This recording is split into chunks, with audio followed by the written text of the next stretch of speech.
Inshuti bavandimwe nongeye kubasuhuza muri kumwe na Karengera Augustin. Uyu munsi nifuje kuganira namwe ku ngingo zimwe na zimwe. Cyane hari abantu bagiye bambaza ati ese we Augustin watubwiye ko ibintu byifashe, dore ko abenshi ba- ari byo baba badasobanukiwe cyane muri iyi politiki yacu ya hano mu buhungiro. Ubwo rero uyu munsi nibwo nanifuje kugira ngo nongere kugira ikintu mbagezaho kuri ino radiyo yacu y'umwirongi. Hashize igihe kitari gito nagiye nandika za artikire zinyuranye.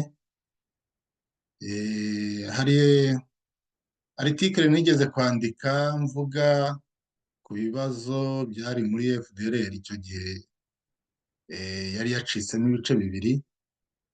Hari igice cyari kiyobowe na Wilson na bagenzi be, ubwo bari bagumutse bafite impamvu zabibateye, ariko izo mpamvu nagiye nzerekana ko zitari zifite ishingiro.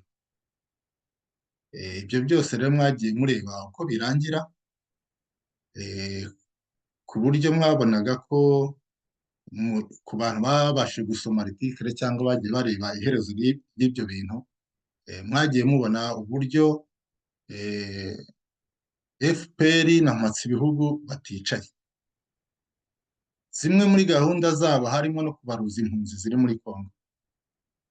Icyo cyemezo twaracyamaganye cyane kuko ntabwo umuntu udaha imfashanyo y'ibiribwa kujya kumubarura, numva atari cyo kintu bari bakenewe. Navuze ku rugendo bakoze bava muri Nord Kivu bajya muri Sud Kivu, ibyo nabyo nagiye mbisobanura, nerekanye ingaruka kandi koko niko byagiye bigenda. Nongera kuvuga nanone hari indi artikire nigeze kwandika ku ntambara ya Nyabimata. Iyi artikire nayo yenda abantu barayibonye, siritu nerekanaga uburyo iriya ntambara yo mu ishyamba rya Nyungwe ari baringa, harimo abantu benshi bashakisha uburyo bibonera amafaranga bishyira mu mifuka yabo. Ibyo bintu rero mwese mwagiye mubona uko birangira. Ni nayo mpamvu yenda n'uyu munsi nagarutse kugira ngo mbagezeho. Hari uruzinduko Thomas Nahimana yagiriye muri Malawi, avuga ko bashatse no kumugirira nabi. Ubwo rero nicyo kintu nagira ngo tuganireho. Avuga ntese uburyo arira avuga ko bari bamugiriye nabi byaba bifite ishingiro. Ubwo rero ndagira ngo dusubire inyuma gato turebe uko, ndabanyura muri make uko igihe twarabanye muri no Normandie. Ndagira ngo mbabwire njyewe icyo mbibonaho. Ndagira ngo mbabwire ko ntangira kumenyana nawe hari muri 2011, ubwo hano ambasaderi yazaga kuhagenderera. Ubwo Thomas ni umwe mu batubwiye ko ambasaderi agiye kuza kwiyoruganiza uburyo tuzakora imyigaragambyo yo kumurwanya. Ubwo rero isaha yarageze, ambasaderi araza. Ubwo twari twigabanyije imirimo, Thomas twamuhaye imirimo agomba gukora. Thomas yumva gahunda yacu uko imeze, ibintu byose turamubwira. Isaha igeze akuraho telefone, ntabwo twongeye kumubona. Avuga ese umuntu koko urwanya leta ya Kigali, ni gute udashobora kumubona mu gikorwa nk'icyo? Ari we watubwiye ko ambasaderi agiye kuza, tukiyoruganiza, tukamubwira gahunda, tukamuha imyanya, isaha yagira tukamubura. Icyo ni ikintu cya mbere ndagira ngo mbereke ikinyoma cya Thomas Nahimana. Ikindi cya kabiri, aho hari muri 2011, muri 2013 yazamutse mu Bubiligi abonana n'umuntu umwe wari umudemayi ariko akaba akorera mu Bubiligi, ubwo yasabaga ko ishyaka rye yazareba ukuntu naryo ricengera rikaba ryakorera i Kigali. Ayo ni amakuru mfite y'impamo kubera yuko abivuga uwo bari bari kumwe niwe wabimbwiye. Ibyo bintu kandi nagiye byamagana na mbere hose, siritu aho bakoreraga abo bademayi, twagiye tubashyira ku karubanda turaberekana ku buryo nabo bageze aho barihisha ibyo barimo barabereka. Tomasi yashakishije uburyo bwose nawe yakorera i Kigali, ariko nkeka ko uyu munsi afite uburyo yenda agiye ahindura umuvuno. Ubwo muri 2016 yakoresheje inama hano mu mujyi wa Ruwa. Iyo nama abantu benshi bari bayirimo hano i Ruwa, ariko ikintu cyantangaje yenda ngira ngo mvugeho ni abantu babiri nabonyemo bo muri ambasade. Harimo umugore witwa Mediatrice, uwo mugore akaba yaragiye anjyana no muri polisi. Ubwo rero yenda aho niho ngira ngo mvuge, kubera ko iyo nama bakoze Rushyashya yayikomanseho, yayishyizeho komantere, noneho abo bantu bo muri ambasade bahita banabakura ku mafoto. Ndumva ibyo ni ibintu byabaye ku karubanda, ntabwo nawe ubwe yabihakana. Ubwo Nahimana twibaza tuti ese ni gute abo bantu bo muri ambasade babiri baje mu nama? Kuza mu nama ni ibisanzwe, umuntu ashobora kuyizamo, nta muntu wamutera amabuye, ariko iyo bibaye kabiri, gatatu, kane, aho haba habaye ikibazo. Ubwo njyewe nabifashe ko yenda yaje mu nama gutyo. Bwa kabiri umuntu arampamagara mu Bubiligi ambwira ko yabonye Padiri Nahimana n'uwo Mediatrice muri ambasade. Icyo kiba icya kabiri. Icya gatatu, nongeye kumubona hari aho twagiye mu itabaro, mubona mutwaye mu modoka. Aho rero nahise mvuga ntese uyu madamu Mediatrice afite inshingano zikomeye cyane hano muri ubu Bufaransa, kuko madamu Mediatrice ni umuntu ukorana na Alain Gauthier akaba ari we uhiga abahutu, afatanyije n'uyu mudamu Mediatrice. Bakaba rero bafite igikorwa gikomeye cyane cyo kugira ngo bahungete udafashwe ngo afungwe, baramuhungeta cyangwa bakamubuza uburyo.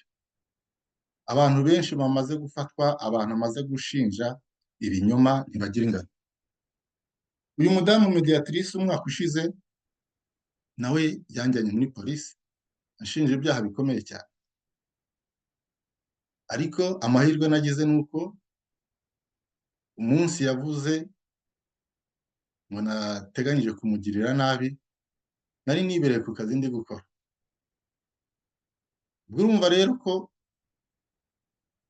ibintu Kigali bakora ni nabyo baza gukorera hano. Iyo nza kuba yenda ndi umushomeri nta kazi mfite, byari kugorana kubisobanura. Kuri icyo gihe nanjye nakijijwe nuko babajije ku kazi. Rero murumva ko hariho porogaramu ndende. Iyo abantu bafitiye icyizere nka Tomasi, buri gihe aba ari kumwe n'uyu mugore, bigaragara ko hari misiyo ikomeye bamuhaye. Aha rero nkaba nyine ngira ngo mbwire abatwumva, abadukurikiye, ko batagomba kugwa mu mutego, kuko ibintu byinshi twagiye tubibasobanurira kuva na kera. Hari abantu bagira ubwoba bagatinya kuvuga ibintu uko byagenze, ariko njye ntabwo ndi muri uwo mujyo. Ikintu mbona gifitiye abanyarwanda akamaro ndakivuga, nivuga kandi mpagaze ku maguru yombi. Niyo mpamvu rero uyu mugabo Tomasi ibintu byo kwiriza ngo bari bamwishe. Ese iyo avuye hano yabanje kubonana n'uwo mudamu, uwo mudamu ko ari ambasade, ni gute ambasade ya Malawi yamugirira nabi kandi ambasade ya hano bari kumwe mbere y'uko ahaguruka? Ibyo rero ntibishoboka. Ese ni gute uyu mugabo ashaka kujya guhangana na Kagame avuga ngo yarapfuye, kandi yagaruka hano ugasanga ari kumwe n'abo bantu bo muri ambasade? Ibi rero ni ibintu mugomba kwitondera, mukajya mureba mukashishoza. Abenshi mwagiye mubona bari kumwe, ntabwo ari inkuru yenda yo kubeshya se cyangwa iki. Abenshi mwagiye mumwibonera. Gusa nyine ndagira ngo noneho hano mbivuge ku mugaragaro, n'abandi bataba muri aka gace babashe kubyumva.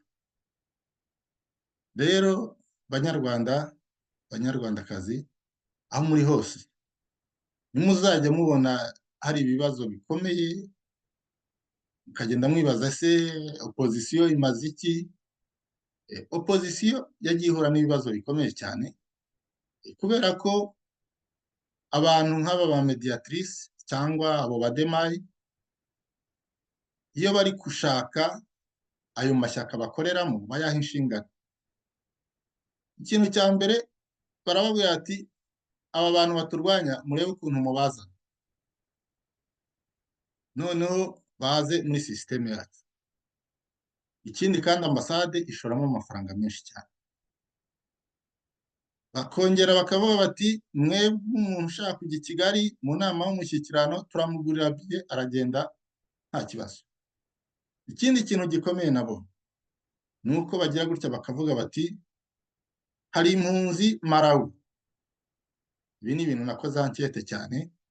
Hari impunzi Malawi, Zambia, zitanga udufaranga zikohereza i Kigali kugira ngo zibashe kwikorera bizinesi tarantiye. Mwe mugende ayo mafaranga bajye bayabaha, noneho bemere mukorane. Ni muri urwo rwego rero muzajya mubona abantu bagira gutya bakajya kureba izo mpunzi zo muri Zambia, Malawi, Mozambique. Mwese mwagiye mureba uburyo hari impunzi zimwe zagiye zifatwa muri ibyo bihugu zigacyurwa, abandi bakicwa. Kubera iki? Kubera ko yenda banze kuyoboka cyangwa bagiye bagumura abandi, bakabashyiramo ibitekerezo byo kwanga leta ya Kigali. Ubu rero ahangaha mugomba kumenya, cyane cyane umuntu uvuye i Burayi akamanuka aho muri ibyo bihugu bya sadeke, mujye mumenya, mujye mubanza mushishoze, kuko kenshi hari igihe aba agenzwa na tubiri. Ikindi navuga ni ikijyanye n'uburyo aya matora ya Kagame yagiye ategurwa n'abantu badafite, abantu bagiye guhangana na Kagame ntabwo ari abantu muri make bahangana, ahubwo ni abantu bamuherekeje mu rugendo rwe kugira ngo bereke amahanga ko mu Rwanda hari demokarasi. Ariko muri make ariya nta matora, bigaragara ko Kagame ahari ashobora gukurwaho n'urupfu. Naho ibintu byo kuvuga ngo abantu bazamutsinda mu matora byo ntabwo biriho, ntabwo rwose hariya bishoboka. Igihe nka madamu Victoire Ingabire badashobora kumureka ngo yiyamamaze, Ntaganda adashobora kwiyamamaza, ntabwo nta shanjoma yaba muri ariya matora. Muri make rero reka ndekeraho uyu munsi, twari kugira ngo tuganire kuri izo ngingo cyane cyane z'abo bantu babeshya, ariko ntimucike intege, tuzakomeza kujya tubarebera tuzajya tubabwira ibintu uko bimeze, ariko murusheho gushishoza, ntimukajyane n'ibintu nka biriya bya Tomasi kwirirwa abeshya abantu. eh, Rwose Tomasi ni umuntu mutagomba kongera gutaho igihe muvuga ngo perezida yarapfuye, yarangiza ngo agiye kwiyamamazanya n'umuntu wapfuye. Rwose ibyo bintu mubishyire ku ruhande. Ngaho rero mugire icyumweru cyiza, mbaye mbashimiye kuba mwari kumwe nanjye, umunsi mwiza.